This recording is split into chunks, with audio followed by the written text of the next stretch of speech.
So how you doing? Good, good. So the last few classes, we've been talking about really looking at mind, really looking at the nature of mind. I mean, we talk about that a lot, especially in the last half year. So we've been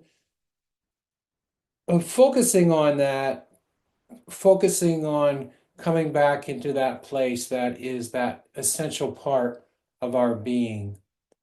And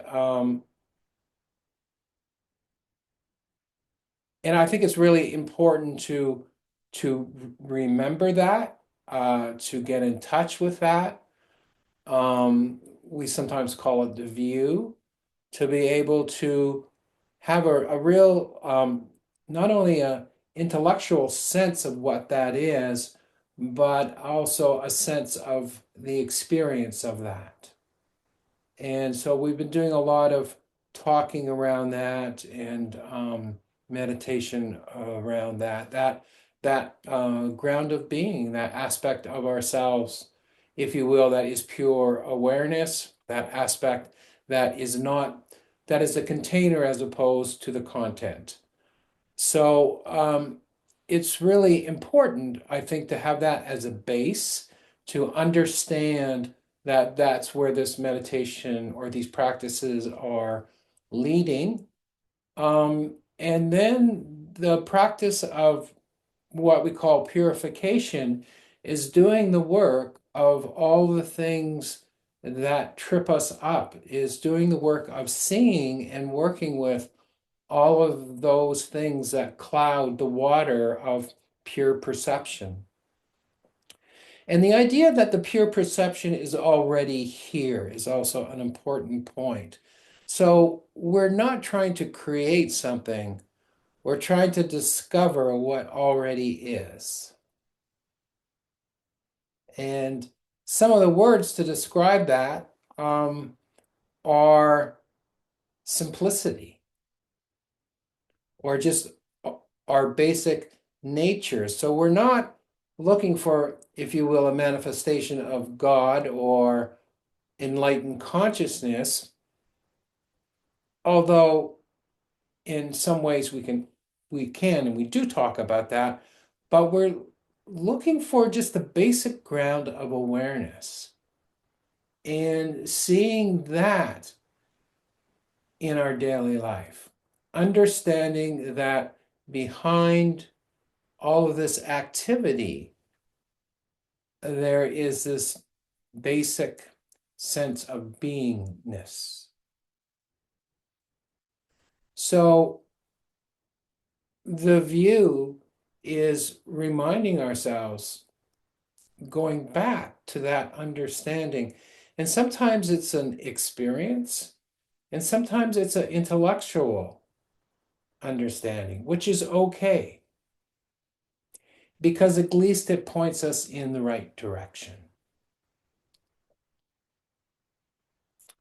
I read a quote today, and it's from some ancient Indian scripture or writings, and it says, three beings drank from a river. One was God, one of the beings was God, and he drank ambrosia. One was a human, and they drank water, and one was a demon, and he drank filth. So what you get, what we receive in the interpretation of Joseph Campbell, because this is something that Joseph Campbell wrote, is what you get is a function of your own consciousness. So what you get as you move through the day, as you move through your life, is a reflection of what's going on inside you.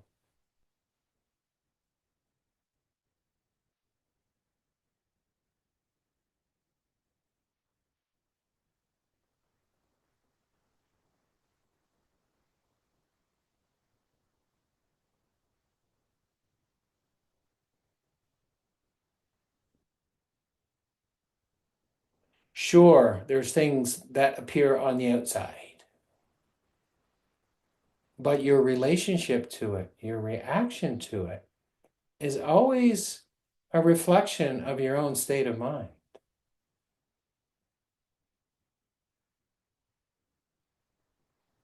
So the process of spiritual unfoldment is seeing this, seeing how we are caught up in the manifestations of our own consciousness.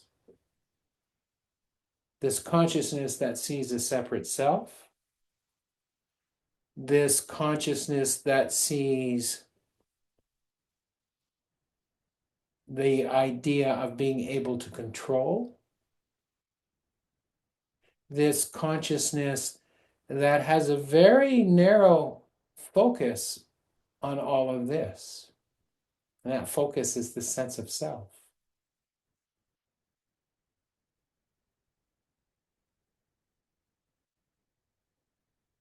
So when we go to the river of life and we take a drink, what are we tasting?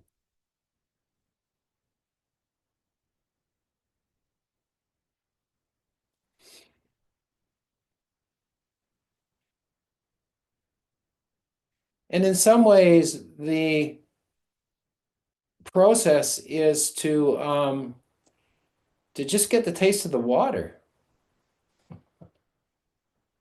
right? Is to get the taste of the water. And you could say that when we get the taste of the water, then we are touching our ground of being. Because mostly what we get is the confusion. We don't always have to call it filth, but let's call it confusion. What we mostly get when we go down to the river and drink from the river of experience, the river of life, a lot of what we get is confusion. And whether it's pleasure or pain, we still kind of end up with confusion because we have grasping. We're not simply just drinking the water, but we're trying to do something with the water.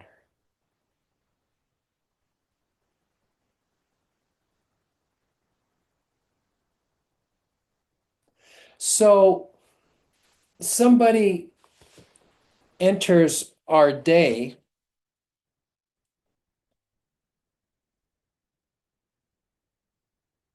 a situation happens in our day, and it's unpleasant. Somebody's unpleasant. A situation's unpleasant.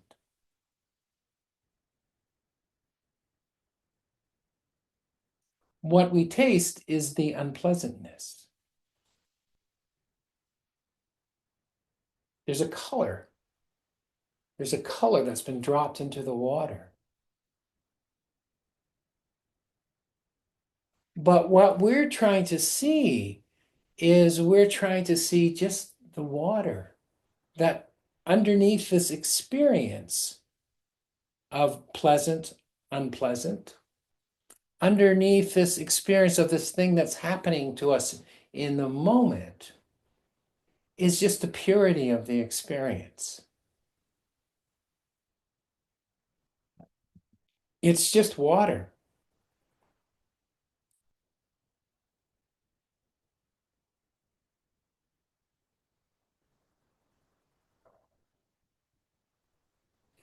It may be dirty, it may be smelly, it may be stinky, but in its essence, it's water. And the more that we can see that,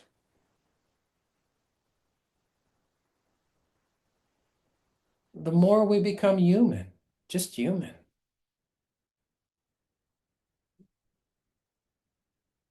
People come with their opinions, people come with their ideas, people come with their conditioning. It's people that's hard to, or people that are hard to get along with. There's people whose opinions you can't stand.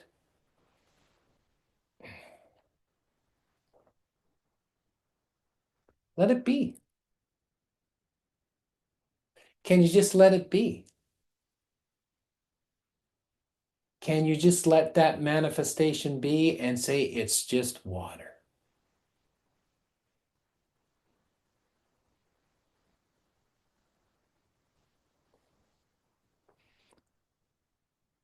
What that takes is coming back to our fundamental experience, is coming back to ourselves and not getting caught up in the images or the reactions that our mind creates, that our consciousness creates.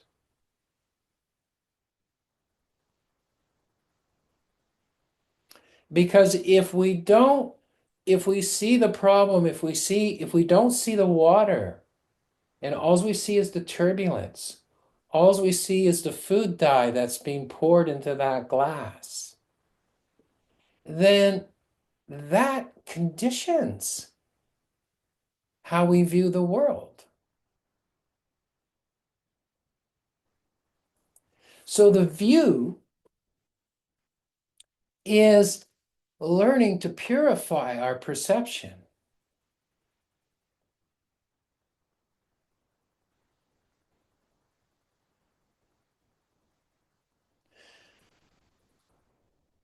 The experiences that come and go are well beyond our control.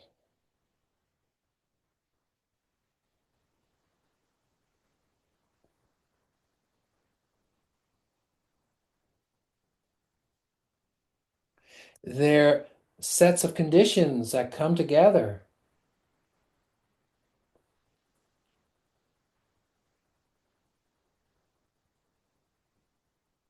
and become something for a moment in time, and then they're gone. But if we allow ourselves to be caught up in our reaction to that, there's an Air Canada strike going on. I'm not sure if you heard. And people are really affected by it. I'm not sure if you've heard. We have family members who were supposed to fly in, and there is a great deal of disappointment who were supposed to fly in from the West Coast, and they've just canceled. They're supposed to fly in tomorrow, and they've been planning this trip for a year, and they have to cancel their plans.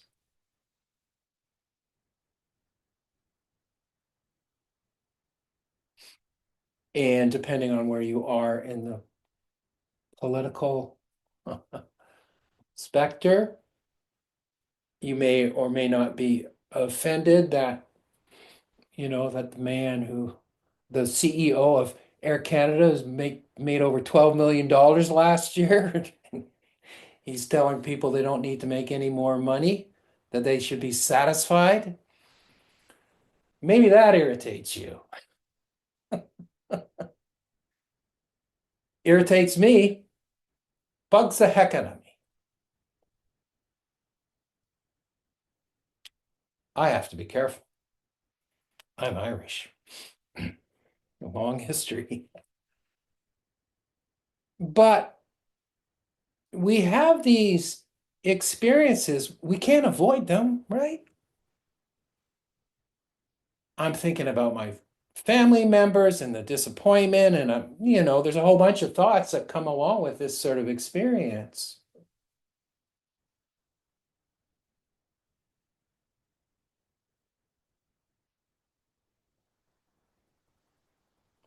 But what's underlying this?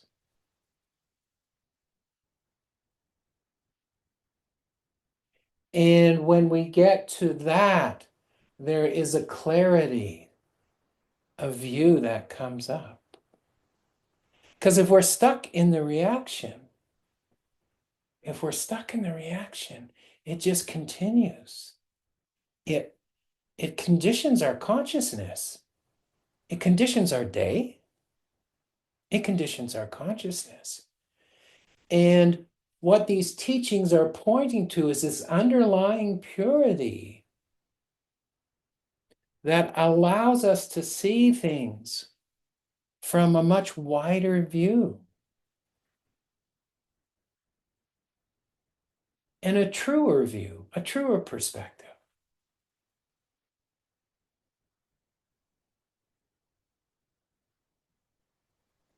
And then when we walk down to the river and we take a drink, it's like, oh, whatever that taste may be. Or maybe the taste is really incredibly beautiful.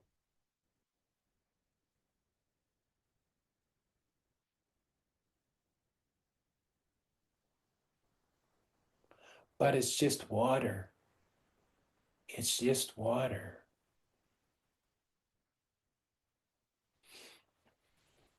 So we need to remind ourselves of that constantly.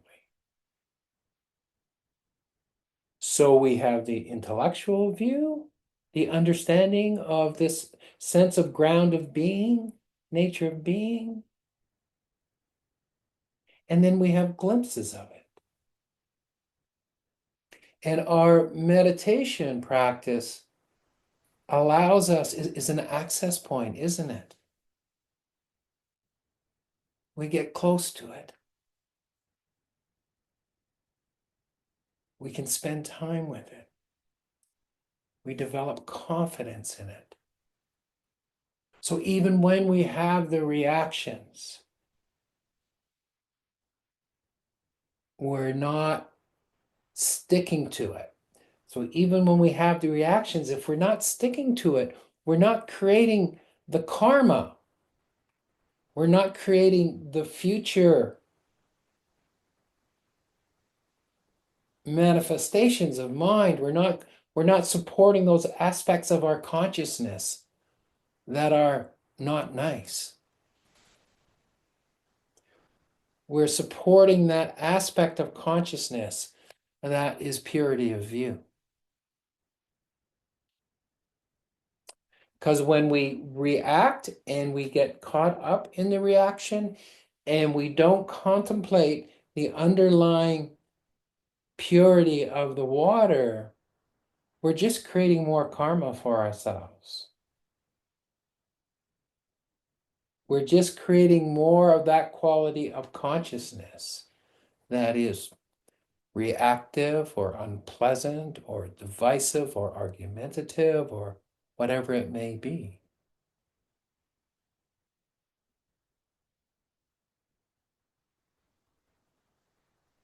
So we have these experiences every day when we walk down to the river and drink, but we don't lose sight of the fact that it's just water.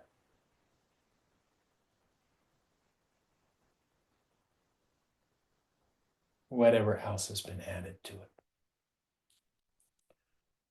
But if you're a demon, or that demon aspect of our consciousness, it just sees all that's wrong with the situation. It just sees all the negativity.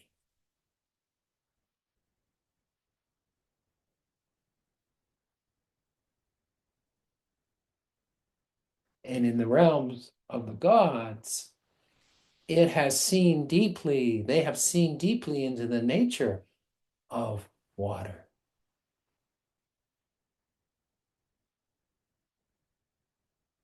They spent a long time, if you will, perfecting just being a good human. And in that movement towards that perfection, that clarity of view, that clarity of seeing, that movement towards that, then they start to have a vision or a sense that all of this water is really an expression of expansive awareness, unity, and love.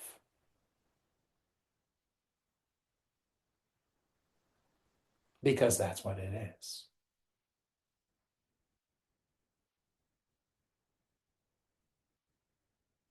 But we're just trying to start off with the water. And the water is just clarity of perception, seeing the moment for the moment,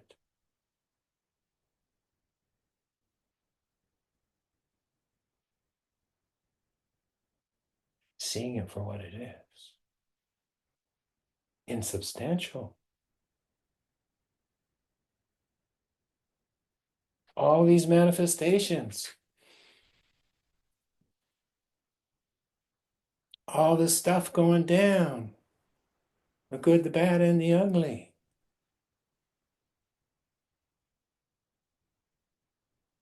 What can we do about it?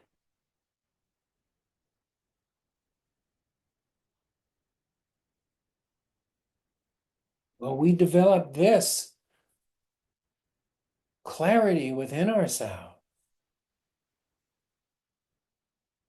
And so this small manifestation of consciousness starts to be able to shine out in different directions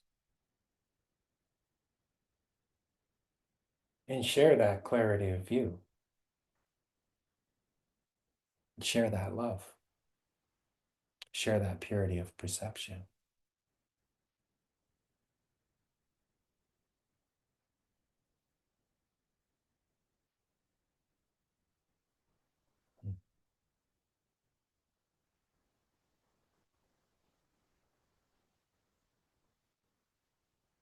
That's a lot of words to express a very simple act.